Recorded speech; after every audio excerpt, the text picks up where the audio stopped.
ভুতুড়ে গল্প। এখানে গল্প ও ঘটনা শোনানো হয়। প্রতি মঙ্গলবার এবং শনিবারের রাত মানেই ভয় পাওয়ার রাত। হ্যালো এভরিওয়ান, আজকে আমরা 39 নম্বর এপিসোডে পৌঁছে গেছি। আজকের ঘটনাটা বহু প্রাচীন একটা ঘটনা। তো বন্ধুরা, আজকে যে ঘটনাটা আপনাদের শুনতে ভীষণ ভালো লাগবে। কানে হেডফোন গুঁজে নিন এবং শুনতে থাকুন আজকের ঘটনাটা। তো চলুন বন্ধুরা, শুরু করছি। আপনারা আজকে শুনছেন এমিলির কণ্ঠে।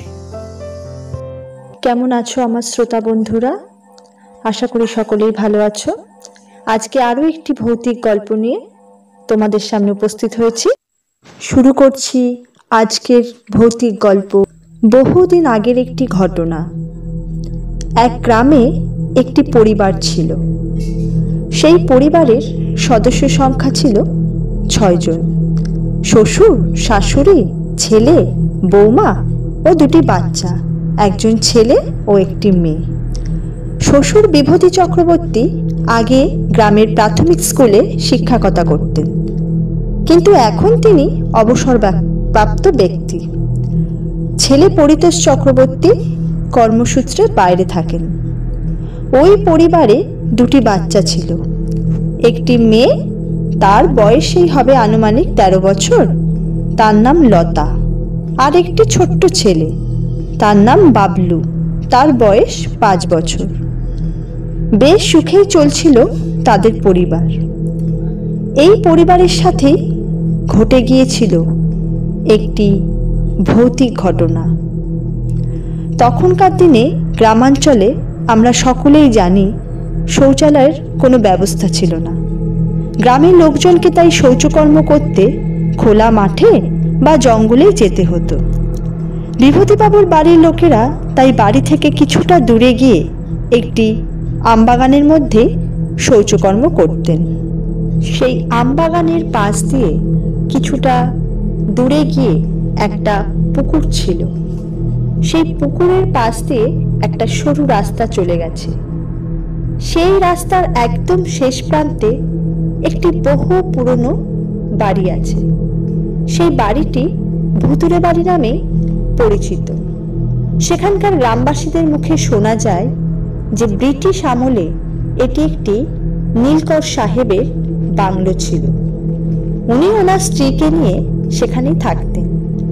শোনা যায় ওই নীলকর সাহেবের প্রায় তার স্ত্রীর সঙ্গে নানা কারণে নানা রকম অশান্তি হতো এবং সেই অত্যাচারী সাহেব কখনো কখনো তার স্ত্রীকে শারীরিক ও মানসিকভাবে নানা রকম নির্যাতন করত।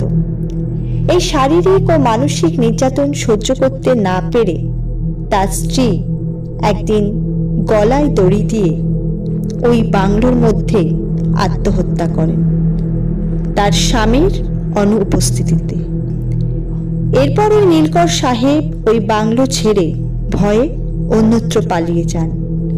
সেই থেকেই সকলের ধারণা যে ওই বাড়িতে নাকি ওই নীলকর সাহেবের স্ত্রীর আত্মা ঘুরে বেড়ায়। তাই দিনের বেলায় সকলেই ওই আমবাগানে শৌচকর্ম করতে গেলেও এবং পুকুরে কাজকর্ম করলেও বিকেলের পর আর কেউ ওই বাগানেই যেতেন না।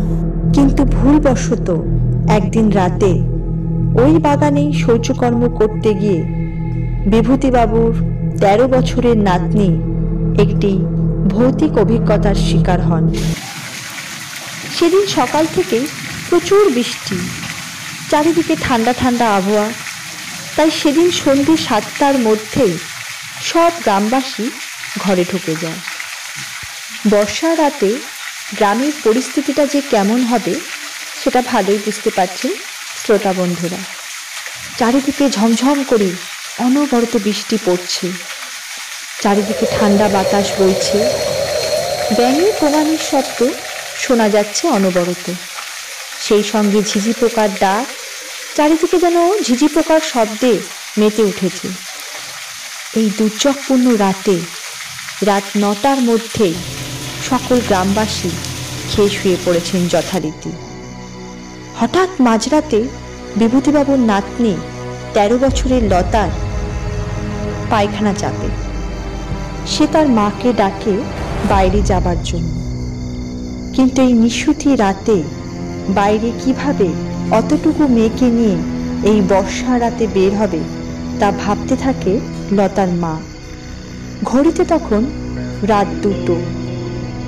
তখন লতার মা লতাকে বলেন, তুই ঘরের সামনে উঠোনে গিয়ে বস, আমি যাচ্ছি। কিন্তু লতা কিছুতেই উঠোনে পায়খানা করতে বসতে চায় না। সে তার মাকে বলে, আমি উঠোনে বসবো না মা, তুমি আমাকে দূরে নিয়ে চলো, ওই বাগানে। মেয়ের নাছোড়বান্দা অবস্থা দেখে বাধ্য হই লতার মা প্রতিমা দেবী মেয়েকে একটু দূরে আমবাগানে নিয়ে যান এবং তাকে যথারীতি বাগানের একটা কোণে গাছের নিচে বসতে বলেন এবং আরও বলেন, তুমি এখানে বসো, ভয় নেই, আমি পাশেই দাঁড়িয়ে আছি। লতা তখন তার মাকে বলে, আমার একটুও ভয় করছে না। লতার কথা শোনার পর তার মা একটু দূরে গিয়ে দাঁড়ান, আর তখনই ঘটে যায় সেই ভয়ঙ্কর ঘটনা।